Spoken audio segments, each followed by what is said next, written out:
Bottom of the league, I have Sheffield United, of course. For me, this season, it's not happening for. I think there's too many good teams above them, even in the relegation scrap, as you could call it. I don't think Sheffield United have got any chance of staying up this year. Big Sam has a lot of experience in this exact job of getting teams in the relegation battle, to safety. Whereas Chris Wilder, doesn't necessarily have that experience. And what he had last year with a lot of success it's a different battleground, 100% agree. Where they were last year and trying to get, battle these teams and trying to get out of that relegation zone, which they're very penned into right now. I put them 15th. Jovan. Yeah, let me with all the respect in the world, let me talk about why I put them 13th. And I think I put them 13th, and it's very logical. Before you say 13th, I just want to add, Jovan put Sheffield United 13th and Aston Villa 14th. So the confidence to the group is 0. Chris Wilder is very transparent about that the confidence isn't there. And they're basically just looking to get that next result, the first 3 points of the season, which I believe they are going down. Now, when we did the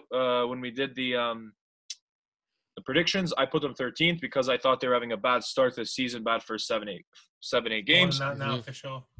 And that they would somehow kick on and play the football that they did last season. I think to do with, I don't want to talk too much about it, but the fans not being in the stadium, obviously, which might have helped them gain some energy and confidence last season in tough times and see results through. I don't want to get into that too much because you can talk about that for a lot of teams. So overall, it's a confidence issue. The team has 2 points. It's a worst start in Premier League history, I believe, or at least Wow. So it's very shocking. Wow. But overall, I like Chris Wilder. I think they have to stick with him, even if they're in the championship. I think they will get relegated now because it's very tough to see anything other than them playing the championship next season. I believe that once they get that first win, it's going to unlock something. It's all just a confidence thing. And each time they lose, and tough games as well, they're in these games. That's what's, frustrating. They're in these games, all of them. Crystal Palace, they didn't look great against them, but they've been in games and they're not getting thrashed or anything. You think about that Derby team, however many years ago it was, that did terrible. That was, I think, the worst points in history they set.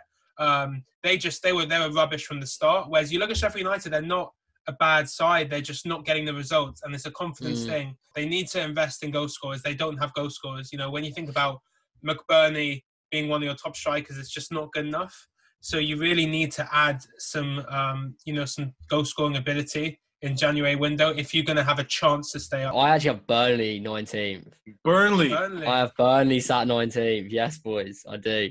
Wow. Well, tell us in a minute kind of what you thought behind that. So I put Burnley 19th, but Jovan and Talia put Burnley 17th. So okay, so looking back now, can I see Burnley still finishing 19th? I'm not sure. They've proven me wrong that they're capable of getting results. And 3 points is 3 points. Doesn't matter how you win it. And they've shown that they can get 3 points when it matters. Enough to compete? No. Enough to stay up? Probably. Not definitely, probably. Potentially. But I think this season's been a shock, in terms of how poorly they've done. I know they really weren't picking up some wins, early on in the season. I don't think they were anyway. They were struggling with Sheffield United at the beginning. Yeah, they were struggling. And I just think they are the weakest, unfortunately, out of the teams I've put above them anyway. For me, I said it after the first predictions, and I'll say it again. I think Burnley will still be in the Premier League come next season. And maybe, for me, maybe I'm putting a lot of confidence in them. But I just think, from my perspective, is they've come away strong in big games. They beat Sheffield United. Again, we mentioned it 1-0. They beat Wolves just a few weeks ago. But it's not about that for me. It's about, obviously, Sean Dyche and the manager that he is staying in the Premier League is something that he knows with Burnley. And he makes the best out of a team like Sheffield United that is low levels of talent.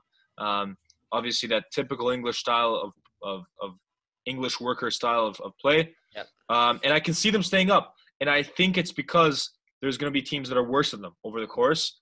You never really see Burnley get smashed out of games. I know they lost to City heavily, but that's City, right?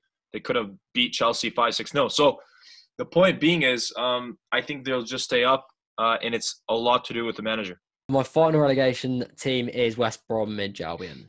both of you were saying about confidence level and getting maybe a win, picking up a point, could maybe instill some confidence. But I even think with confidence, the West Brom team just has absolutely nothing going forward. I mean, Big Sam even said it himself yesterday in his post-match press conference. They don't have an out-and-out proven quality goal scorer, and that's really going to affect them. And they don't have a game plan when it comes to stopping teams on the counter-attack. Would that have been the same answer if Slaven Bilic was there?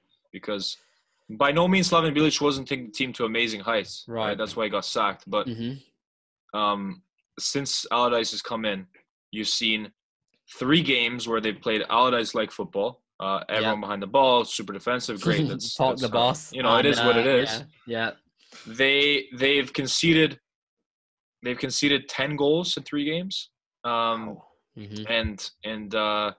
they've looked very weak and fragile. Was it a good decision bringing in Sam Allardyce? You think about it rationally. Okay, Sam Allardyce never been relegated. He's that type of manager that keeps teams up. You have more than half the season to go. It makes a little bit of sense. But for some reason, I ask, is the players, maybe there's some backlash there? Because I think Slaven Bilic had good relationships with the players. To be honest, I think it can actually, if you look at these last 2 results and you assume it's not an anomaly but a sign of something not right, it's actually a bigger concern than Sheffield United, because even though they have 6 more points, you have not only do you have a goal scoring problem, clearly, given that they've scored 1 goal in their last 4 games, but more so that you have a defensive problem as well, because you're conceding a huge amount of goals with a new manager now. That's a big problem. Whereas Sheffield United, it's not like they're getting thrashed in games. They're just not getting the goals. And if you don't score, you're not going to win games. Fulham, I would think. Fulham is 17th, yeah. Yeah. Again, I'll go back. I don't mean to keep touching it, but managers like Scott Parker, he's brought him up. He's a former player. He obviously has a type of connection with that dressing room. He used to play for the club for a number of years. And to me, their outlook's way more positive, and I think they have the talent level there. It's now just about getting the results and being a little bit more consistent. I personally believe they'll do that. I think it'll be tight. I think they'll survive like an Aston Villa last season, where they just sort of tipped Watford to stay in the league. But I think Fulham have enough talent-wise, and I think if they can get it together, their outlook's way more positive than like West Brom, for example. So with Fulham, they haven't lost since December the 5th, and that was to City. When you look at, Sean Dyche, Sam Allardyce, Graham Potter, experience at this sort of level, at this competition, trying to stay up. Scott Parker doesn't have that experience. Yeah, I disagree though. I feel like Who's Graham Potter? Who's Graham Potter? Shocking, man. This guy is also a Brighton fan. For me, Brighton are going. If I'm gonna do it again, West Brom's going down. Brighton Hove Albion is going down. I'm gonna remain consistent. I had them going down anyways, but also Sheffield United will also go down. Graham Potter. So you're saying Fulham would stay up if you revise your table? I think so. Above Brighton? Above Brighton, yeah. Brighton Hove Albion is, they still haven't kicked on. Morgan was saying earlier in the year, or last year that, Brighton are playing this amazing football. They need more time. Their performances are amazing performances. But no, they have 14 points. Yeah. They kind of got a little bit lucky to pick a point off Wolves. 16th, maybe a little bit too high now. I was sort of buying into Jovan's little pitch. What is it with you buying into everything Jovan does? No, bro, I'm being serious. Brighton have not kicked on. I have them 16th. He has them staying up. So I have them staying up. I do have them staying up, but what you were saying does ring true. But I do think, again, it does come down to talent level for me in terms of why I put them ahead of like Burnley and West Brom, for example, and Sheffield United. I do think I think Lamptey's been sensational this season. Like I wouldn't say sensational is a bit of a strong word to use, but promising for sure. Yeah. And they have a talent like Bissouma in the middle of the park. He's insane. I know lots of big clubs want him, but if they can keep him for the remainder of the season, he's definitely a player that can create and put in some work for the team. Right, Daniel, my friend, let me tell you something, right? So here on the Footy Forum, I'm well known for my hot takes, right? So here we go. I think Brighton will stay up, perhaps by the skin of their teeth, like Villa.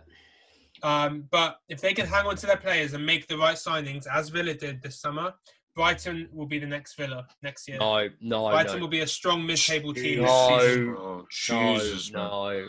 Yeah. This is now turning into a proper gang up now because I know I definitely don't agree with that. Yeah, I'm telling you. That's awful. But let's look at this, though. Okay. I think just talking about Brighton potentially being the next Villa, no. For me, they'll be playing the championship next year. And I know it's bold. Listen, you guys both put them to staying up. I still think that it's a little bit of the odds are against them to go down, right? But I want them to go down for some reason. If next season Brighton is in the Premier League and they finish in the top half of the table, we'll put 100 quid on that. But I didn't. Okay, 100 I quid. did. Sure. I said they'd be a mid-table team. I didn't say they finished in the top half. You said the next Villa. Bro, Villa you said the next currently in the Villa. top half. Yeah, you Come said on, the next man. Villa. You said the Come next on, Villa. bro. Don't go back on that. We now. can You talk said the about next that. Villa. We can talk about that next season when they do stay in the It's Premier League. We can have that recorded. discussion. This is being recorded. Yeah, You we said can the go next back. Villa. Villa are currently Listen to me carefully because I chose my words very carefully there. I said if they make the right signings like Villa did this summer. That's very. That's a big if. So what does that mean, though? And they hold their players. Exactly. What does that mean? That's really. What's a good signing? Goal scoring. They need goal scoring, right? Goal scoring is their biggest issue right now. I disagree. They need some strength in the centre of the pitch in the midfield. They need to hold on to players like Lamptey and Ben White, two players that are going to be hot on the market this summer. Basuma so these as well. are all ifs. Sorry? Basuma as well. Basuma, huge shout, 100%. I think he's almost certainly gone, but that's another. Yeah, topic. so that's a big if. You hold on to these players, but as we know, big clubs can snatch these players.